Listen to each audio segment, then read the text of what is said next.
Hello, everybody. Good morning. My name is Leslie, and I'm an interpreter at Henry Cowell Redwood State Park.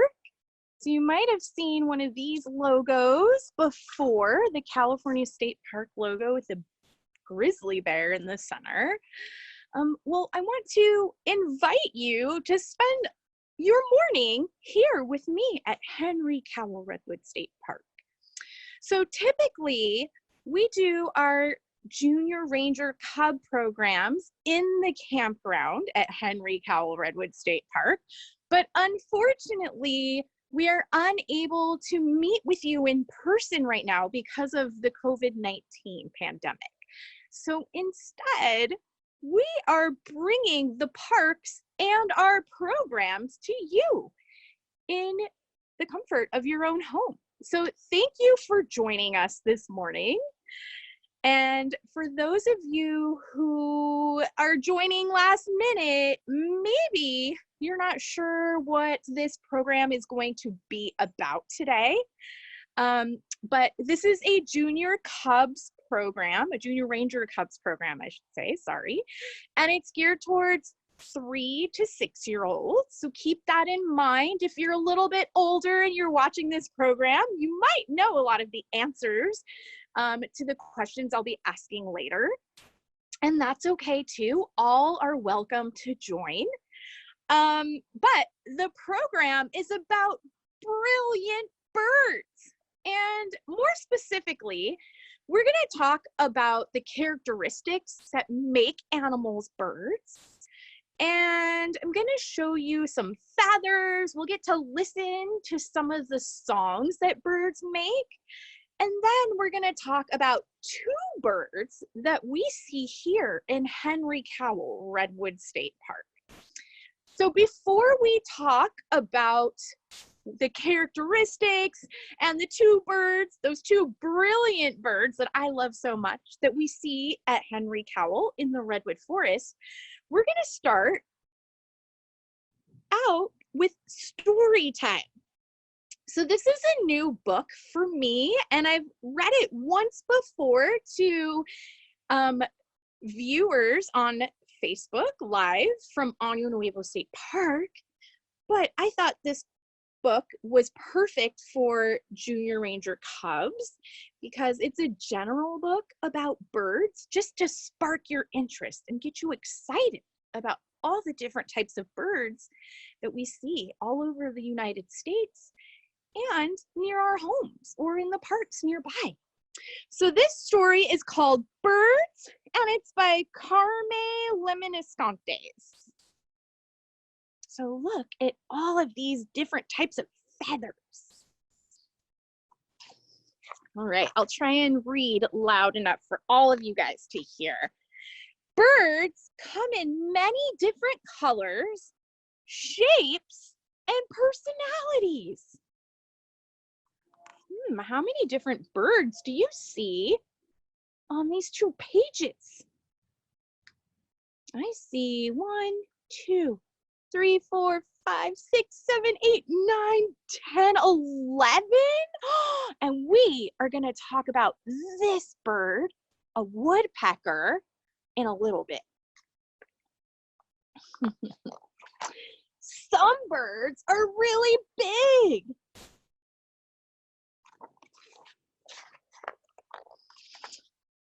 Other birds are really tiny, like the hummingbird here.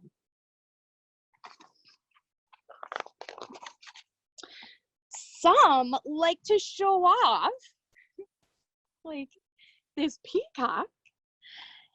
Others would rather watch, like the owls in the tree.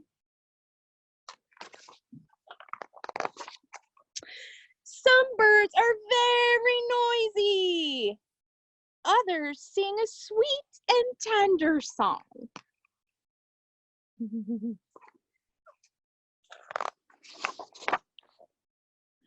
Some like to go on long journeys. Others like to stay cozy at home. Do you like to stay cozy at home? Maybe in your PJs, in your bed with your cozy warm blankets?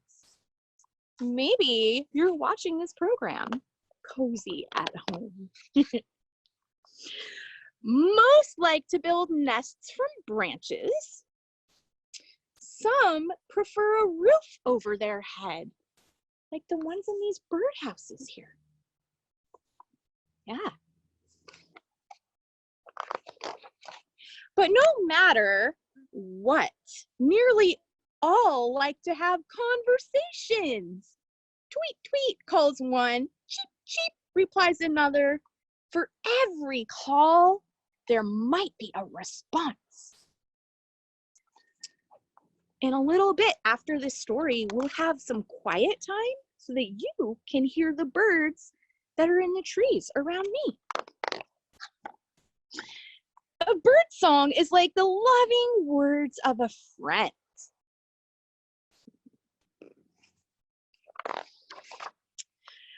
A happy song that greets us every morning.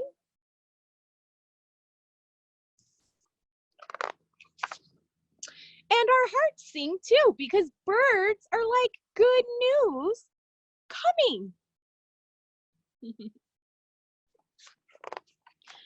Or messages of peace.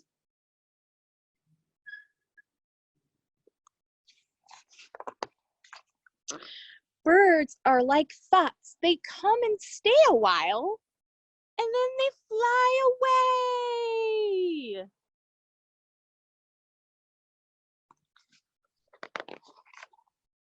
They fly where their hearts call them.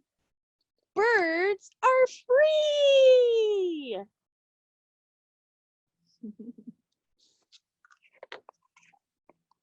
They make our imagination soar.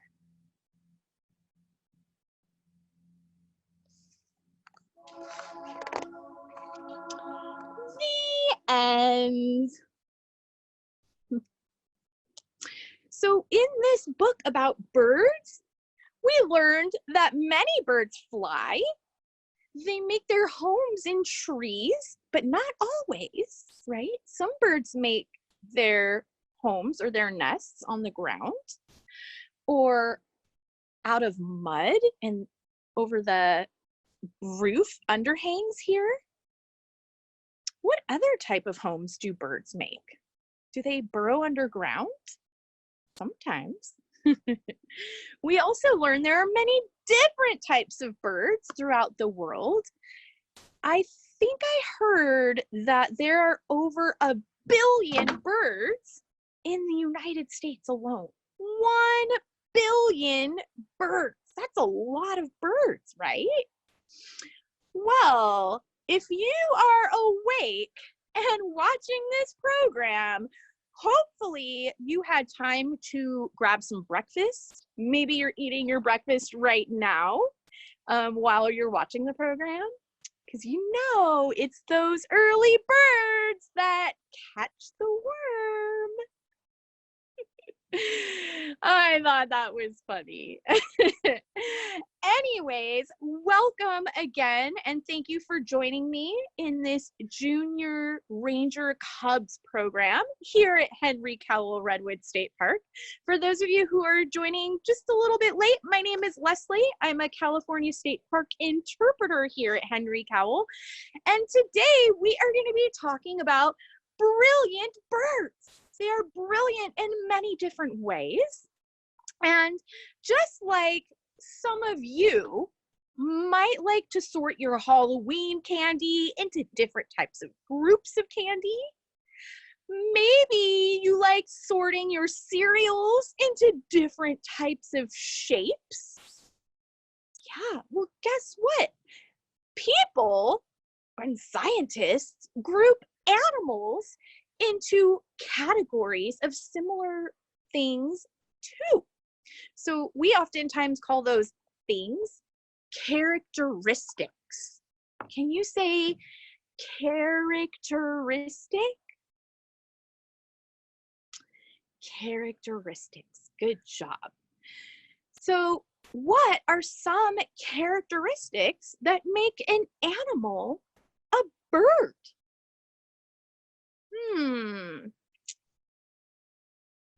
Do birds have scales like lizards and snakes? No. Instead, they have something else covering their bodies. What do birds have covering their bodies? If you said feathers, ding, ding, ding, ding, you are correct. Good job. One of the characteristics that makes an animal a bird is feathers. Now, I have some feathers from birds that we see here at Henry Cowell Redwood State Park with me. So I'm gonna reach down and grab some of those feathers so that we can take a closer look. Now, feathers are made out of something that we also have on our body. Let's see if I can bring this closer. There we go. So these feathers here, this is probably part of a wing feather. This was also a wing feather from the same bird. Yeah, but look how they're different in colors and shape and size. So these feathers here were from an acorn woodpecker.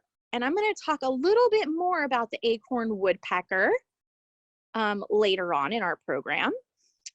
But these feathers are made out of something called keratin. And we also have keratin that make up things on our body too, like our hair and our fingernails.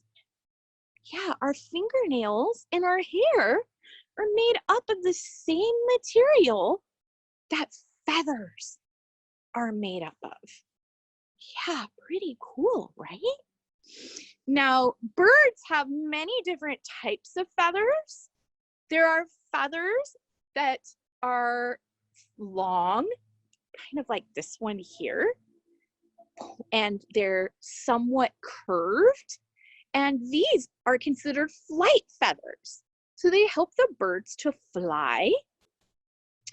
But then there are also feathers that are close to the body, like the chest or maybe the shoulders and back.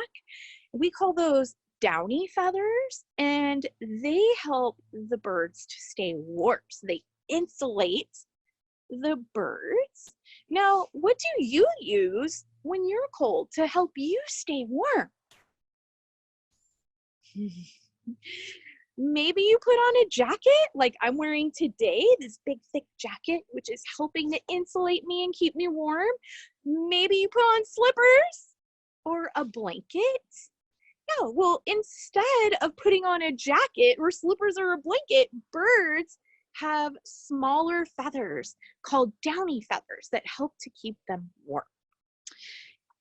Yeah, so I have two more feathers that I want to show you really quickly, and these are from a Steller's jay. You can see that they look gray in one direction, but as I turn these feathers, they turn blue, and you might even see some striping on these feathers here. Well, birds also have these really cool pigments on their feathers, which also help them stay warm and insulate them, because it acts as a reflector and also absorbs the warmth from the sun. Yeah, it's pretty neat, right?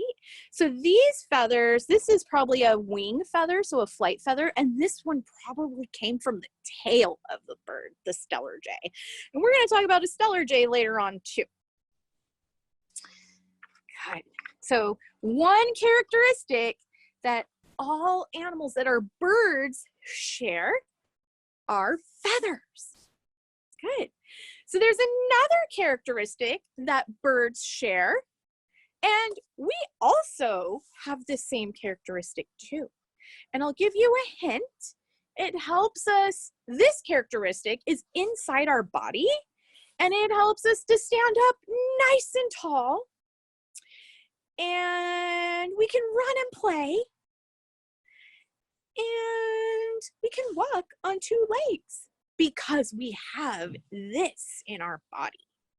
Can anybody guess what inside our body and birds' bodies might help them walk on 2 feet?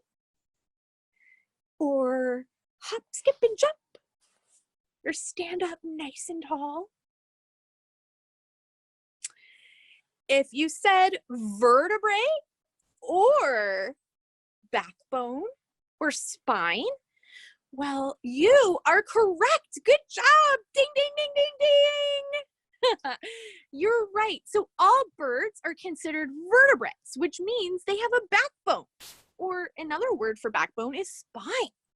Now, one main difference between our backbones and a bird's backbone is that birds have bones that are very, very light. Oftentimes their bones are hollow, or they even have little air sacs in between their bones and inside their bones to help them be light enough to fly off the ground. You and I have really heavy bones compared to birds. And unfortunately, I don't have a bird bone here with me, but just think of them kind of like straws. So the straw is oftentimes circular and hollow, right? Well, bird bones are a lot like that. Okay, let's move on to another characteristic that all birds share. How do birds fly? We already talked about how the feathers help birds fly, right? But what are they using to help them fly? I think I heard someone out there say wings. If you said wings, you are correct. Good job. All birds have wings. Can you flap your arms like a bird trying to fly? Yeah, so I'm gonna flap my wings up and down like this, but if you were a hummingbird, you might flap your wings really fast like this, right? Or what if you were soaring high above the sky like an eagle? Yeah, birds use their wings in many different ways, and they don't always use their wings to fly. But just understand that even if you are a bird that doesn't fly, like a penguin or an ostrich, guess what? You still have wings. Yes. Now, wings can be used for other things other than flying, like swimming.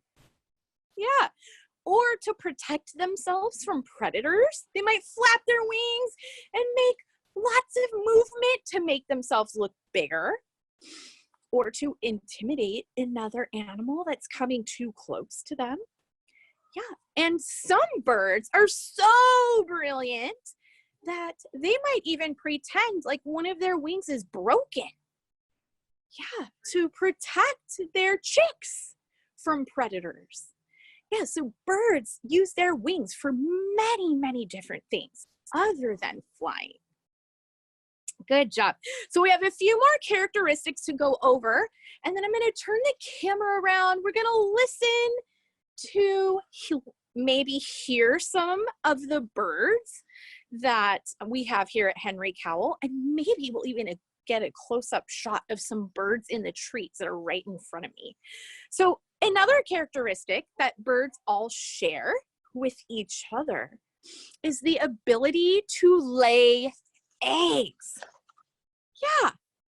Did you know all birds lay eggs? It's a hard shell And birds lay those eggs in the nest. They have to incubate them, which means they're going to sit on them on the nest and keep them warm until the animal inside the egg is strong enough to hatch out and fully developed. Now, one reason why birds lay eggs and don't carry their babies in their womb like humans and mammals do is because birds need to be really, really light in order to fly. So one way they remain really light is to lay an egg and have that egg rest inside a nest, and those birds have a chance to still be light enough to fly so they can continue to look for food and move out of harm's way, and then they come back for so many hours a day and sit on their nests until those eggs are ready to hatch. So one more characteristic I want to share with all of you is that birds all have bills or beaks. Yeah, so I have a stuffed bird here.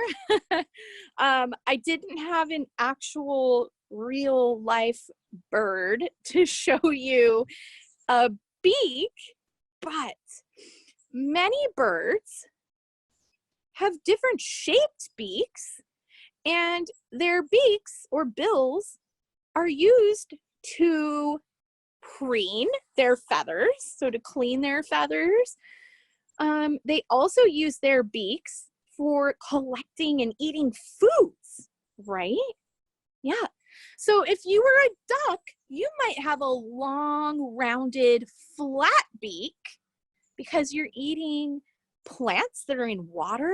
So your beak would be like a strainer. So think about if you've ever made macaroni and cheese and you put it in that colander or that strainer to get all that water away from those macaroni noodles or the spaghetti noodles.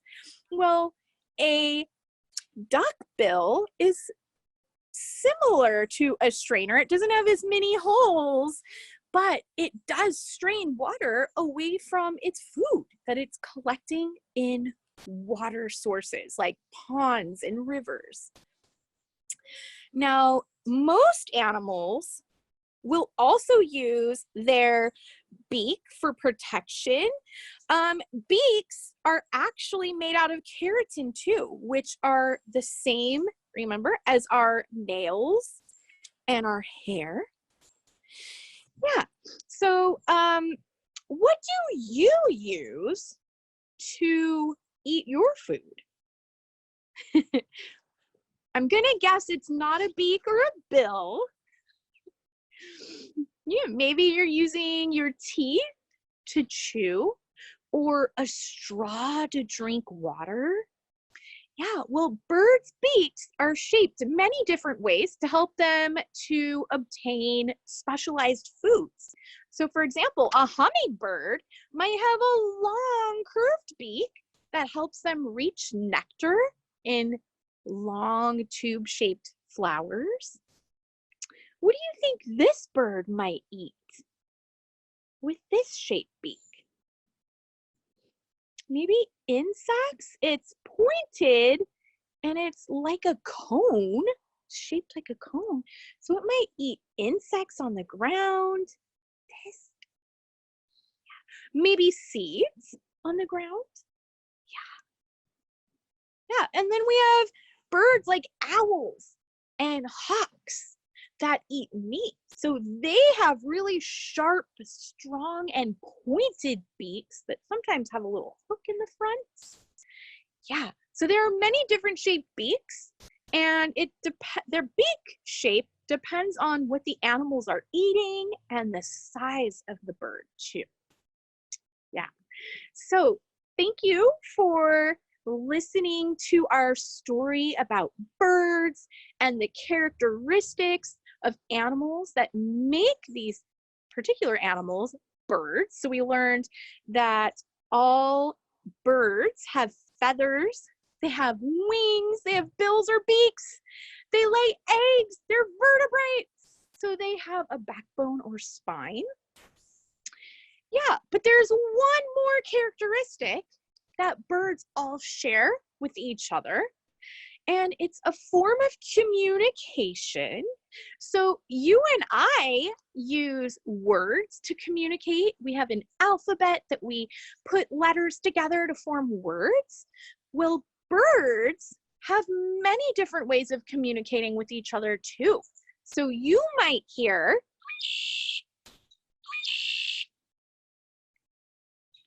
yeah, that's a blackbird song that you're listening to, a red-winged blackbird. Yeah. Or you might hear something like this. So at Henry Cowell Redwood State Park, we have lots of woodpeckers. And if we're really quiet, we might hear a woodpecker drilling holes in tree snags, which are really tall, dead trees that haven't fallen over yet. They use their beak to drill little holes in those snags, and they store acorns. So you might hear. So I'm going to turn the camera around now because you stared at me long enough, and we're going to look for birds in the trees at Henry Cowell Redwood State Park, and hopefully you will hear all the birds singing too. So let me turn the camera around,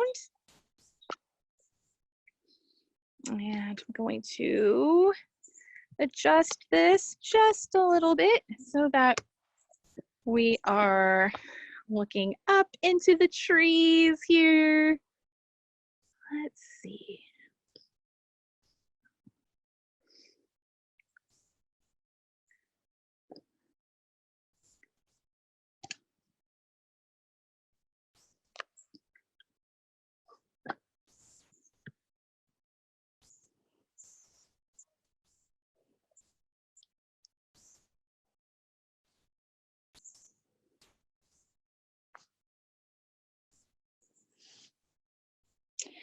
I hear lots of birds, but you know what? These redwood trees are so tall that some of the limbs are over 200 feet off the ground. So we would probably need binoculars to see some of the birds that are singing way up there in the tops of the redwood trees.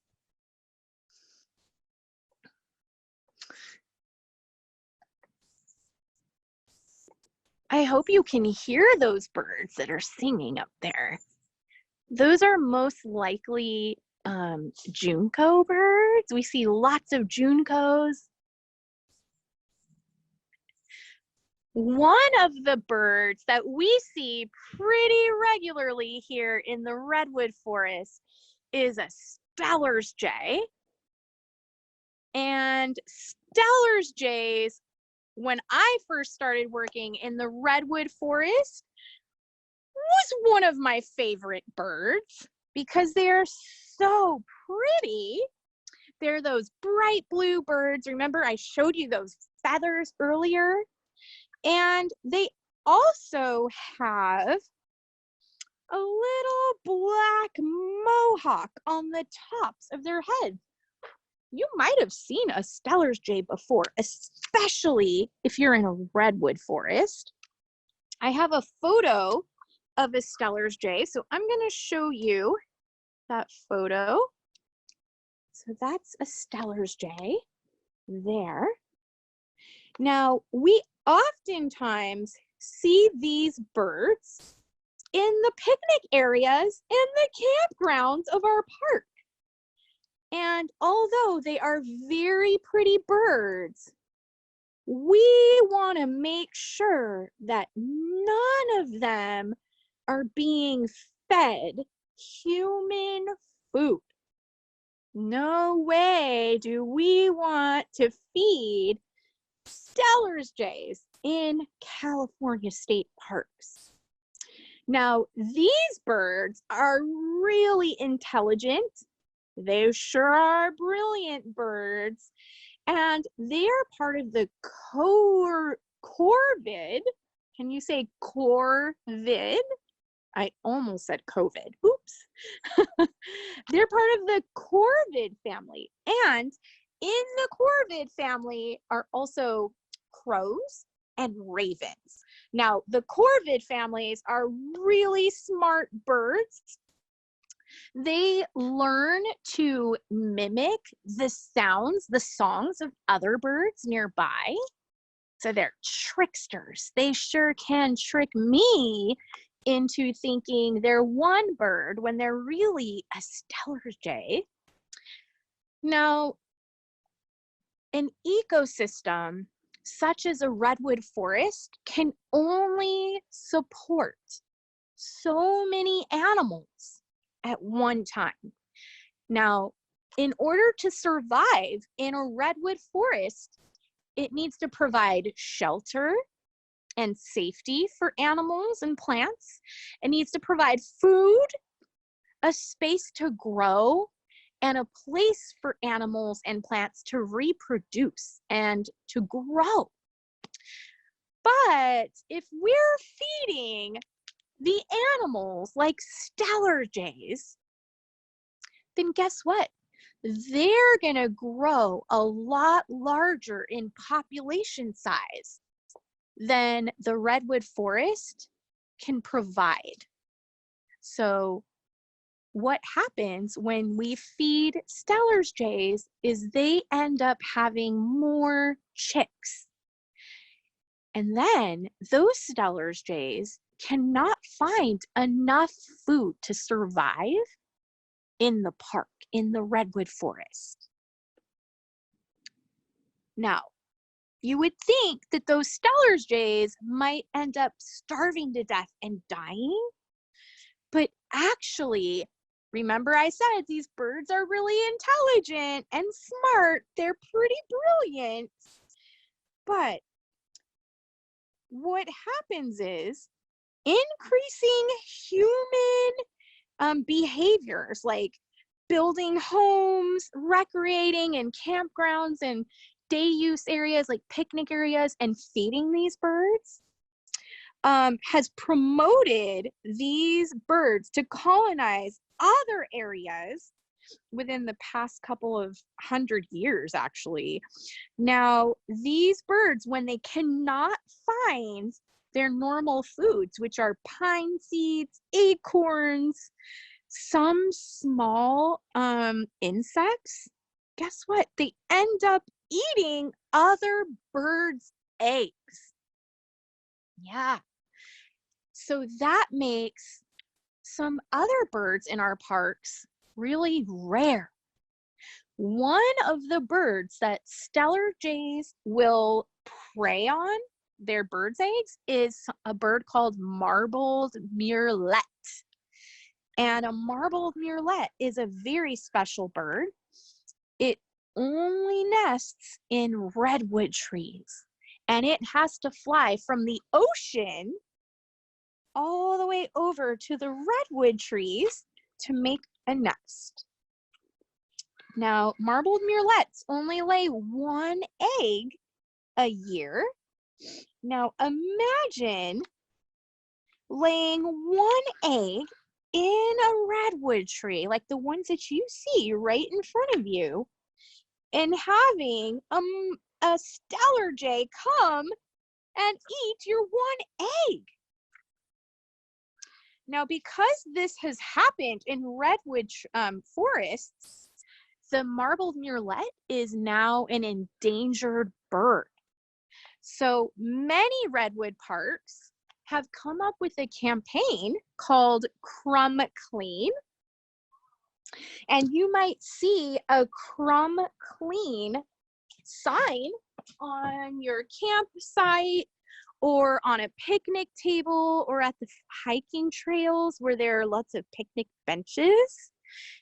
And Crumb Clean is meant to deter or to remind people not to feed your crumbs of your peanut butter and jelly sandwich or your chips and crackers to the birds like stellar jays.